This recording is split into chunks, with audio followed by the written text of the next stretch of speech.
Sa pahayag ni Inday Sara na tatlong Duterte yung tatakbo na sa Senado. Ang kanyang ama, ang kuya pulong niya, at si Basti Duterte. Ang tingin ko rito, gusto lang niya ritong mga asar. Opinyon ko lang naman ito. Asarin yung kanyang mga kritiko na dati pa gusto na nga siyang mag-resign sa DepEd. Tapos nung mag-resign naman magbigay doon ng dahilan kung bakit nag-resign. Di po, pinag-resign nyo nung pagbigyan kayo, ang dami nyo pa rin kuda.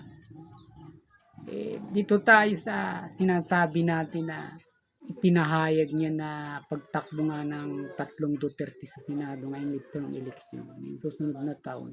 Inidagdag pa nga siya na sabi ng kanyang ina, ang tatakbo ng pagkapangulo sa 2028 si Basti Duterte, si Mayor Basti.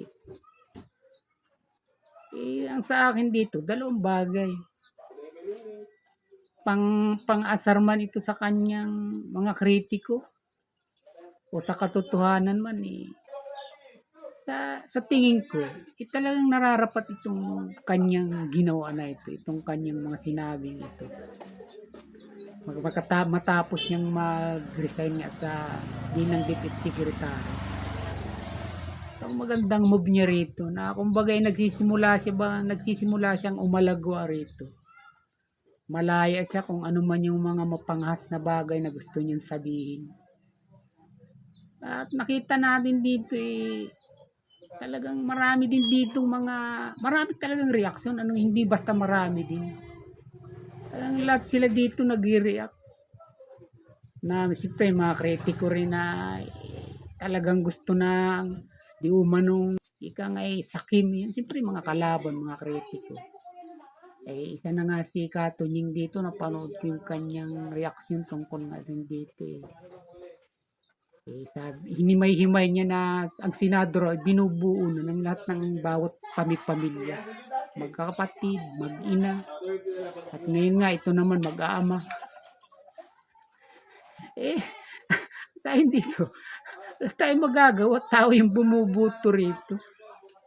Sila ang gusto ano gagawa natin? Sila ang lumilitaw sabi ko nga ikaw ang tumakbo para may maiba-iba naman. Ang problema, ayaw naman sa'yo ng tao.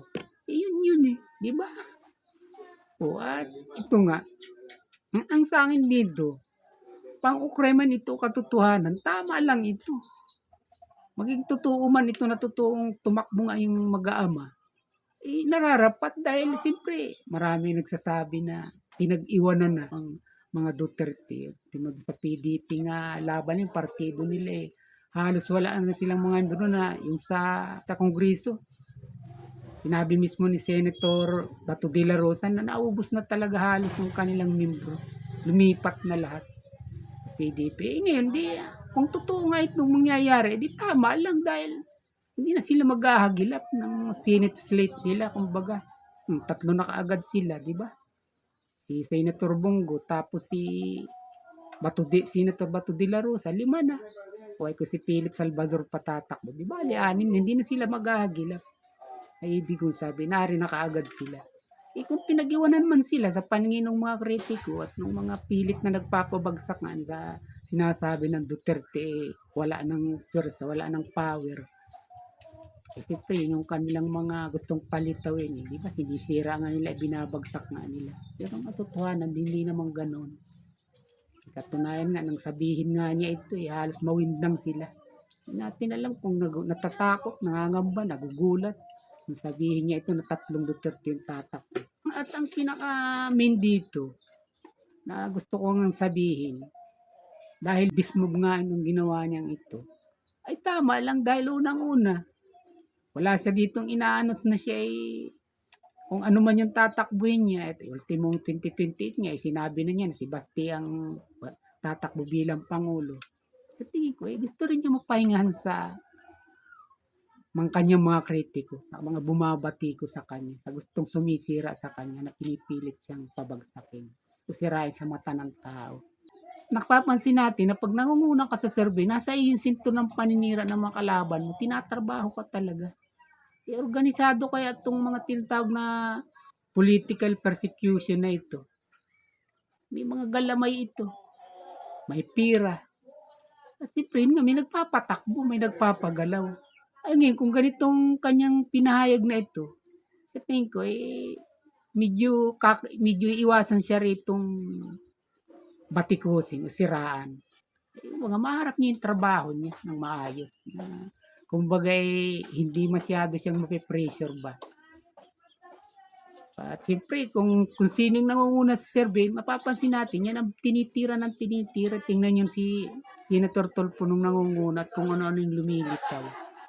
Nung lumamig siya talagang sinasabi niya na hindi napakalayo pa. Tamot nawala yung batikos kay Tulfo. Ganun talaga ang kalakaran ng politika. At marahil ganito rin yung ito yung nagiging strategy ngayon ni VP Sara. Yung maharap naman yung trabaho niya na walang gaanong naririnig siya tungkol sa kanyang mga kritiko. Eh, siyempre, babaling ng mga ito doon sa kung sino yung nangunguna sa survey. At siyempre, yung mga tatakbo ng pagka-senador, hindi nawawalit yan. Nalalapit na nga eh. Susunod na taon eh, narin na naman ang pamumulitika, ang mga siraan, ang mga walang hiyaan, kumbaga bardagulan, narin lahat eh, marumi. Basta sa tingin ko, bismog talaga. The best talaga si Inday Sara. Pag siya talaga pumapalo, kumbaga, pag siya pumipitik, simple lang, pero may talab, may impact.